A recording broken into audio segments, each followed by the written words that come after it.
नमस्कार दोस्तों।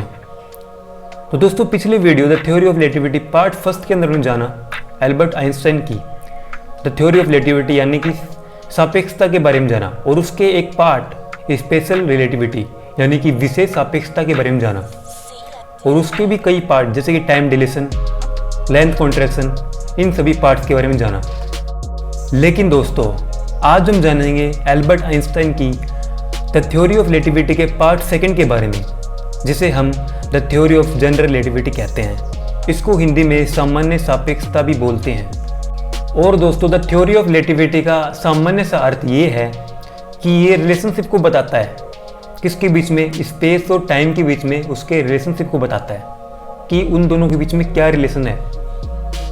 तो चलिए दोस्तों अब हम जानते हैं कि आखिर सामान्य सापेक्षता है क्या, यानी कि जनरल रिलेटिविटी थ्योरी क्या है। तो दोस्तों जनरल रिलेटिविटी, जिसे हम हिंदी में सामान्य सापेक्षता बोलते हैं, इसको एल्बर्ट आइंस्टाइन ने 1907 और 1915 के बीच में पब्लिश किया था। जबकि स्पेशल रिलेटिविटी, जिसको हम हिंदी में विशेष सापेक्षता बोलते हैं, इसको एल्बर्ट आइंस्टाइन ने 1905 में पब्लिश किया था। और दोस्तों जो जनरल रिलेटिविटी है ना, यानी कि सामान्य सापेक्षता, ये हमें ग्रेविटेशन के बारे में करंट डिस्क्रिप्शन बताता है मॉडर्न फिजिक्स के अंदर, जिसे हम आधुनिक फिजिक्स बोलते हैं। लेकिन वही दोस्तों क्या आप जानते हैं, जनरल रिलेटिविटी को एल्बर्ट आइंस्टाइन ने इसलिए पब्लिश किया था ताकि जनरलाइज किया जा सके, सामान्य किया जा सके, मतलब जनरलाइज किया जा सके स्पेशल रिलेटिविटी को, and refined Newton's law of universal gravitation, मतलब न्यूटन्स के लॉ ऑफ ग्रेविटेशन को और शुद्ध किया जा सके, उसके अंदर कमियां हटाई जा सके। इसलिए एल्बर्ट आइंस्टाइन ने the theory of general relativity को पब्लिश किया, जो कि हमें प्रोवाइड कराती है, यानी कि उपलब्ध कराती है एक यूनिफाइड डिस्क्रिप्शन ऑफ ग्रेविटी, यानी कि एक इकट्ठा डिस्क्रिप्शन, इकट्ठा विवरण ग्रेविटी के बारे में, गुरुत्वाकर्षण के बारे में, एज जियोमेट्रिक प्रॉपर्टी, यानी कि जियोमेट्रिक प्रॉपर्टी यानी कि उसकी प्रॉपर्टीज के बेस पे, ऑफ स्पेस एंड टाइम यानी कि समय के हिसाब से, for the 4 dimensional space time. यानी कि सामान्य सापेक्षता हमें न्यूटन के सार्वभौमिक गुरुत्वाकर्षण बल के, यानी कि यूनिवर्सल ग्रेविटेशन के नियम को परिष्कृत करती है।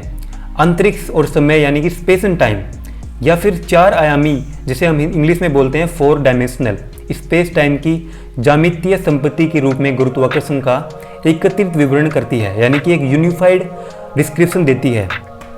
ये विशेष रूप से हमें अंतरिक्ष और समय की वर्कता का सीधा संबंध किसी भी पदार्थ और विकिरण की ऊर्जा और गति से बताती है। और रिलेशंस यानी कि संबंध आइंस्टाइन क्षेत्र समीकरणों द्वारा निर्दिष्ट किया गया है।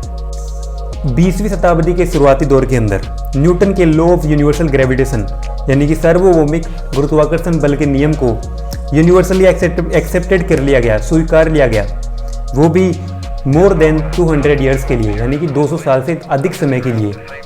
और दोस्तों उसी दौर के अंदर एक डिस्क्रिप्शन को भी वैलिड कर दिया गया, जो कि 2 मासेस के बीच में ग्रेविटेशनल फोर्स के ऊपर था।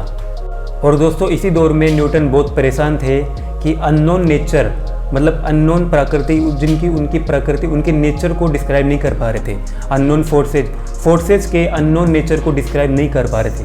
लेकिन वो उनका डिस्क्राइबिंग बहुत एक्सट्रीमली सक्सेसफुल रहा, जो कि था यूनिवर्सल ग्रेविटेशन।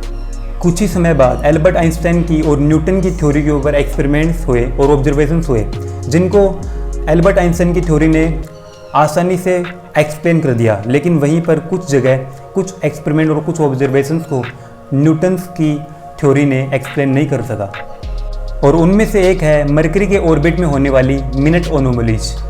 और अगर आपको मिनट एनोमलीज के बारे में नहीं पता तो दोस्तों ये एक ऐसी चीज़ होती है, ये एक ऐसा मुख्य कारण होता है अन्य ग्रहों के लिए जो उपस्थिति है, जो एक दूसरे की कक्षा में गड़बड़ी करते रहते हैं, एक दूसरे के ऑर्बिट के अंदर बाधा उत्पन्न करते रहते हैं, उनकी कक्षा के अंदर गड़बड़ी उत्पन्न करते रहते हैं। और वही एल्बर्ट आइंस्टाइन की जनरल रिलेटिविटी थ्योरी ने, यानी कि सामान्य सापेक्षता सिद्धांत ने पहले ही प्रेडिक्ट कर लिया ग्रेविटी के नोवल इफेक्ट्स के बारे में, जैसे कि gravitation waves, gravitational lensing and effect of gravity on time, जिसे हम ग्रेविटेशनल टाइम डिलेशन के बारे में जान सकते हैं, जिसे हम स्पेशल रिलेटिविटी के बारे में अंदर भी पढ़ा था। और जब कुछ समय बाद इनके ऊपर एक्सपेरिमेंट किया गया, ऑब्जर्वेशन किए गए, तो वो सभी सच साबित हुए। और दोस्तों जो जनरल रिलेटिविटी जो थ्योरी है, यानी कि जो सामान्य सापेक्षता जो सिद्धांत है, वो मॉडर्न फिजिक्स के लिए, मॉडर्न एस्ट्रोफिजिक्स के लिए बहुत अच्छा एक एसेंशियल टूल साबित हुआ। और दोस्तों द सामान्य सापेक्षता यानी कि जनरल रिलेटिविटी ने ही हमें ये समझ दी है, हमें ये अंडरस्टैंडिंग दी है, करंट अंडरस्टैंडिंग दी है ब्लैक होल्स के बारे में।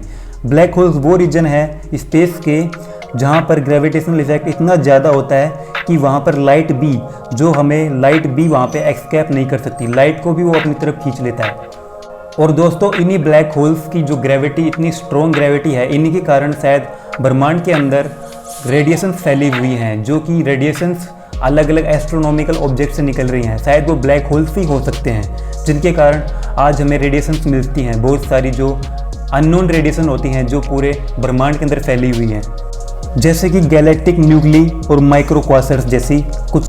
और दोस्तों जो जनरल रिलेटिविटी है, जो सामान्य सापेक्षता है ना, वो big bang model of cosmology इसका एक स्टैंडर्ड फ्रेमवर्क है जो कि हमें बहुत काम में आता है रेडिएशंस।